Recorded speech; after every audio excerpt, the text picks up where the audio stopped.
Existing is exhausting. I used to watch her on Twitch. How far she's fallen. There's nothing wrong with working at a coffee shop if you like it, okay? My name's Anthony Padilla, and I spent today with Tina Kitten to uncover the truth about how rapidly becoming a popular streamer has forced her to face blatant lies published about her. Why she regrets choosing the username Tina Kitten, and how she's utilizing her experience with dangerous parasocial relationships to protect the next generation. Hello, Tina! Were you gonna give me a hug? We'll go for a hug. I thought you went for The best.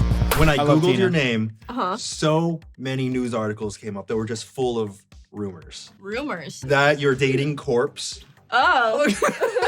We know it exists, but we're just like, Was any part of you prepared for the kind of attention that you now receive? no. Do you think anyone's like prepared though? Maybe unless they were like born into that. Yeah, like if you're part of royalty or something, and from birth they're like, you are gonna have lots of people trying to devour you with words and take advantage of you at any moment and exploit everything about you. I don't think anybody's like really capable of having that many opinions on them. I just don't think people are meant for that. You are seen as one of the most positive and wholesome figures on the internet. Do you think that it's difficult to uphold that idea that people have of you? I would always want to be seen as like somebody positive. Wholesome is more so the difficult one because obviously sometimes I get angry. I play games, you know? Like I'm competitive. I've heard you say the word once. Yeah, the word. When I first started streaming, I did not swear that much, and now I swear so much. It's a potty mouth. Why? He's You're a surrounded sailor. by other people that do? Corpse and Emma, they're bad influence. Sometimes they were like, can I use the B word coupon? And I would call them a bitch. Bye, Corpse, you're a bitch. Also, sometimes I feel like when you are wholesome, I don't want anybody to mix up wholesomeness with being naive. I wouldn't want anyone to think like, oh, just because she's nice to me, it means she knows nothing about the world. From what I've seen from your community, everyone is so supportive and nice. encouraging. Yeah, and Emma's very from New positive. Jersey. I feel like that is, in many ways, a symbol of who you are. Oh, what the heck? Thanks, Anthony. I'm just stating facts. As long as you're checking them constantly, like I would say it's a pretty good reflection of you as a creator. Considering you blew up so quickly, you gained 9,000 followers in the first 2 years of streaming, and then 1 million in the next year. Hog. What were some of the unforeseen struggles that you faced? So I actually enjoyed having a larger audience. I just struggled with feeling undeserving of the audience. Imposter syndrome. Yes, exactly. But I will say that I almost kind of enjoyed having more people watch because I think when I was like a younger streamer, the level of parasocial relationships that I developed with a smaller audience was actually scarier to me. I started streaming when I was like, what, like 15, 14? I don't know why. I just had like, well, maybe I do know why, but I had an audience of older dudes. And so I struggled drawing boundaries when I was younger. If somebody like subscribes to you, sometimes they think they are She's not 15 anymore, Chad. Calm the fuck down. Jesus Christ. entitled to your time because they gave you $4.99 a month. Like, and I'm just like, well, Did you feel tempted to Libertarians, give people things because they kind of felt entitled? I would like sometimes be people's like therapist, type out all their emotions to you all the time. I'm like 16. I'm like, I have homework. I just That's what it used to cost. $4.99 a month. You can get therapy from a 16-year-old. Libertarians on the hate internet. comments? Yes, I do. It's just strange to see that with you. I mean, sometimes people think it's like fake. Oh, who you are? So people are like, she's being so nice and for what? No, she's really not like this. When I met her out front, she screamed at me, threw me on the ground, stepped on my face, and then punched a hole in the wall. And then robbed him. And then you jumped on a razor scooter and flipped it so it hit my ankle. Not the razor scooter. True, It's a Tina lot is like that. easier to deal with it when you know where it comes from. If it's something about me being like feminine or soft-spoken or whatever, I'm like, internalized misogyny. When you can like kind of source where their hurt would come from, it makes it easier for me to deal with it. Do you deal with people who imply that you're too loud? kind of like you need to make yourself smaller? I did at first when I was growing feel the need to almost like make myself smaller and like maybe like say less, because I felt the more I had to say, the more bad stuff would be coming my way. So know you what thought I that mean? you were bringing it on? When people are saying so many bad things to you, obviously you're gonna be like, I'm doing something wrong. I think like once I took the time to like try to source where the criticism came from, I was like, okay. I remember I used to like cry like after my streams, especially like early on in the beginning. I'd be like, thanks so much for watching, guys, and stream. All of your emotions would come out? It was like overwhelming. Allowing myself to experience like a ton of emotion through like just crying is like healthy, instead of like getting mad at people or holding it in and then exploding at somebody. The more you get into like the habit of venting on the internet, that kind of feedback can be addicting. When the internet does give you that kind of a response that you wish you could get from a friend, but on a huge level, it's addicting. It's very addicting. But it's not. You also don't want to like get into the habit of like self-deprecation too, because that can also be addicting. Like when you use it to like cope all the time, sometimes you say bad things to yourself. I used to really fall into habits of being self-deprecating on the internet because I felt like, I mean, it was easy, It's relatable. It's relatable, and it was an easy way for me to point out flaws that I saw in myself before other people had the chance to point them out. That is also what I do all the time. I'm trying to stop doing that, because it's like, if I say that I have a big forehead, no one else can say it first and hurt me. For a while, I did the opposite, where I was like, I turned the joke into something really positive, where I was overly confident, and surprisingly, people treated me like I was deserving of more respect because I treated myself that way. Wow. So you know those infographics where they show someone like shy and like intimidated, and then someone looks like super confident? Even in my brain, like when I see that, I'm like, yeah, that person deserves a raise. Right? Like they get stuff done. There is so much truth behind just body language to know how confident someone is. Notice how my shoulders You're like, I'm confident. I deserve a raise. You were born in South Korea. Yes, I was. And how long did you live there? 14 years, 15? 14 years there? Accumulative, yeah. I was born, I moved when I was 6, and then came back when I was like maybe 10. And then you moved back to the US. What were some of the big culture shocks? Racism. Big reason as to why I don't know Korean anymore is because I completely took it out of me. There were so many people that were like, why are your eyes shaped like that? And I was the only like non-white person in my school. I was like, oh, I just don't think I want to be Korean right now. I was so young, like I didn't know. And I'm so sad that that happened, because when I moved back to Korea, I was like, oh God, like everybody embraces being Korean here. When I was younger, I was angry and alone. I lived in like a retirement neighborhood. All my neighbors were like old people. And during recess, I had like, you know, I would bury myself in wood chips. It was a cold winter and like I needed a nap. So did you isolate yourself? I think I struggled with social cues like a lot back then. I was just a kid. Like kids are kind of, kids are a little weird. I remember when I would eat mealtime, I would sit at my dinner table for like 2 hours. And my parents would be like, this is just getting ridiculous. Like, this is obviously gonna hold our child back. They started timing my meals. How much time would you have maybe to eat like your meal? Maybe like an hour, which you would think. That's like, plenty of time. That's what I'm saying. But like, there would still be so much food left on the plate. I'm like, even to this day, like my friends say, Tina time. Tina time? What is Tina time? It means like so slow. Like I'm the last person to leave meal time. Yeah. Last person to leave a room because I'm still getting my stuff together. I have a poor measurement of time in my head. I don't know how long we've been sitting here. 6 hours. Well, maybe not. Like that.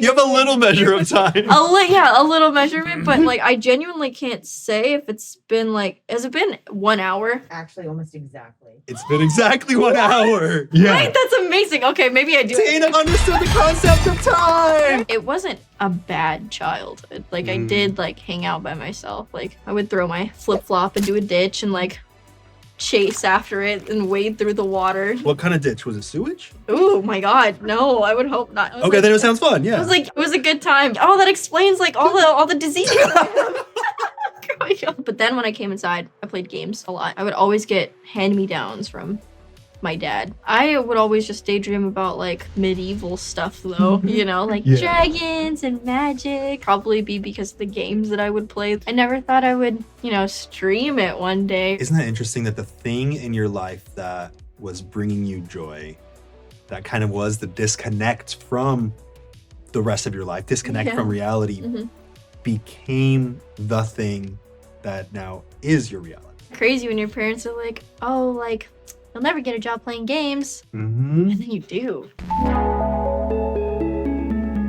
When did you first start blowing up on the internet? I think September 2020. That's so recent. Isn't that insane? Yeah. Why did you start blowing up? Oh, yeah, no. Among Us. Were you watching the numbers? Were you obsessed with the growth? It felt bad because I was like taking from people. Like you were leeching off of them? Yes, that's the worst feeling. I was like, oh God, like this sucks. So you felt like you didn't deserve the audience that you built because you were just taking. No, that felt so bad, and I was like, I didn't know how to like address that feeling, and sometimes like I still don't, intentional or not, it just happened to be that way. When you started getting popular playing Among Us and you started seeing your numbers skyrocket, what were the thoughts that were going through your head? Oh my God, I'll be okay. Financially, I felt like I was in shambles. It did like help with a lot of things that I was struggling with. Did the thought ever come to mind, oh, this might be my thing, I might have a career here? When I hit 100K on Twitch, oh, like I'm growing kind of fast, like this is kind of exciting, because I thought that if I continued to stream for the rest of my life, I still wouldn't hit 100K. For years, 9K. Yeah. Yeah. So in my head, I was like, if I do the math, maybe I'll do like 80 one day, like 80K. So 80 by the time you're 80. Exactly. I just had hit 100. How does anyone get big with Among Us of all things? Dude, is literally the most common. So many people blew the fuck up with Among Us. Watching people play Among Us is the highest level of parasocial. People love that shit, dude. 100K, and it was so soon. Yeah, I remember being so excited. cross-pollination I was due to like, obviously, collaboration, this is gonna yeah. get too much bigger, you know. And then it Among Us did, made and I so was many like, streamers' careers, and Did they're you all have to, like, great. sit your parents down and say, Mom, Dad, not going to school anymore. I'm gonna play games. I did not have to do that. So they had known that this was like something I did. They didn't know that any financial support I had was real. They thought it was like Monopoly money, basically, until I actually brought home like a drawing tablet, and I was like, look, Mom. And she was like, oh, that's real money. I was like, yeah, it is. Shayoshi wants to know. Oh. Do you know Shayoshi? Yeah. Okay. Shayoshi wants to know, if you knew that you'd blow up, would you have chosen the name Tina Kitten? Mm-mm. No? No. Why? Have you ever heard of the term Discord kitten? No. Should I have? I don't know. Do I hang out with the wrong people? Uh-oh. I don't know. Maybe the right people. Oh. What the fuck does that mean? I don't know what that means. Is that some weird shit? That sounds weird. When you put Discord in front of anything normal, it just automatically turns into a very weird thing, okay? Oh no. Oh no. What am I about to learn? It's just like, you know, when you just call someone like a kitten, does that make sense? Like the implications feel very like weird to me. You Like, know? get on your knees and purr? Yeah, that kind of thing. And I'm like, oh, maybe I don't want that. But I was like, I was a child. I was like, I like cats, you know? Like, Yeah. I didn't really ever think it would be an alias that would be put on things. That's the name of this video. Yeah, it is. It's in all caps. It is in all caps. And, you know, maybe it would have been something like, I don't really know. I never really thought about it. Actually, sometimes people call me Crunch. Crunch? Do you hate that? Why are you Crunch? I love Crunch! Crunch? Why Yeah. you Crunch? There's very little to assume about that name. On my birthday, oh, this made me so teary-eyed, but it was like happy birthday Crunch was like the hashtag that they like trended or something. It was so cute. Are you fearing something that when these numbers are below a certain point that this kind of fear comes up?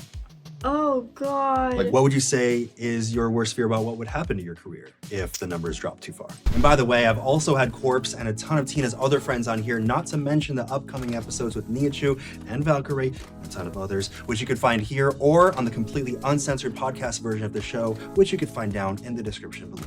And it goes without saying, I'd like to thank BetterHelp for their continued sponsorship. Therapy has been really beneficial. Phone.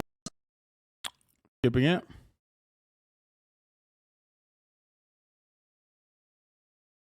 if the numbers drop too far? I was thinking in my head that I would work at a coffee shop. You know, maybe I'll just get a little business degree, work at a coffee shop. But I was like, I don't know how sustainable that'll be, but maybe as long as I'm happy, right? I would feel really like sad if people came to the coffee shop that I was working at and bullied me. I used to watch her on Twitch. How far she's fallen. There's nothing wrong with working at a coffee shop if you like it, okay? If anybody looks down on me being a barista. Do sponsors pay you more to wear the same clothes during ads? What?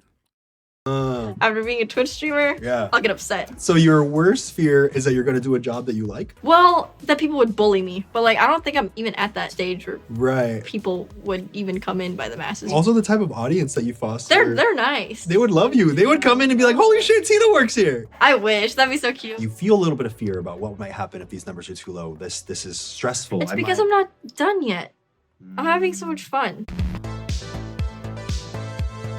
Dating. Oh, This might be a controversy you don't want to take on, but do you think Corpse uses a voice modulator? No. Like, I've heard him in real life. What the fuck? No, dude. What a fucking insane. What an insane question, dude. You did not come on? No, I have. He can use one in real life too? Yeah, dude, totally. He's just like walking around with a voice modulator.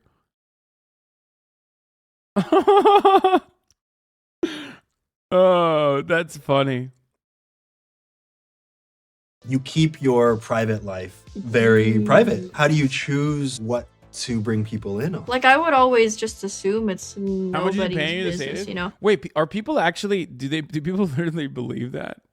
What the fuck? Is he really a corpse? No, he's not a corpse.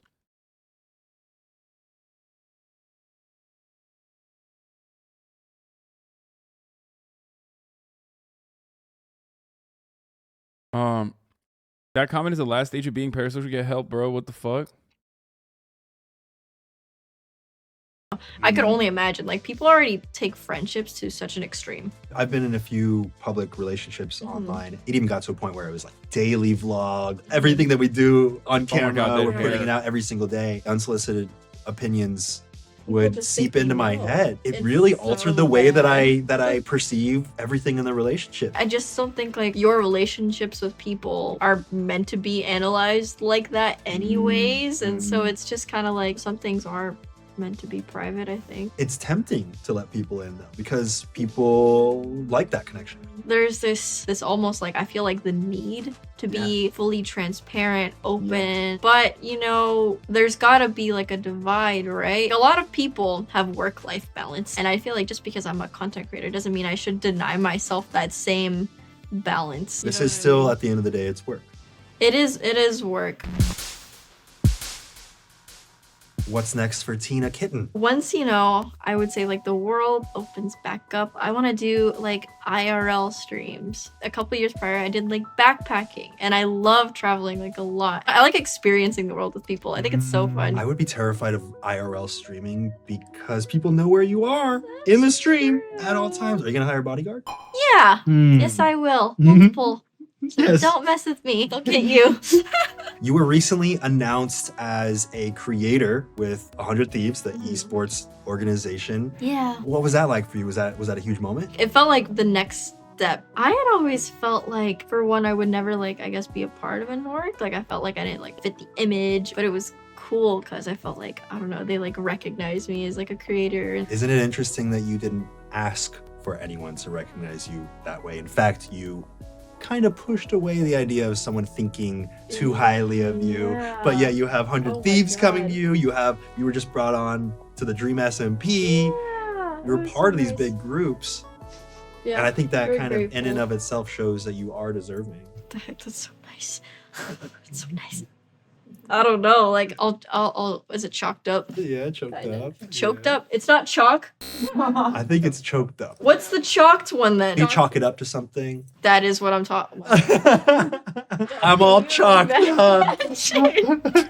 I personally like am making an effort to be more accepting of things like that, just because I think Yes, when dream is I really a am dream. being like a go-getter and things like that, it would inspire like my audience to do the same. Like, cause What I is Dream think SMP? Dude, I still don't know.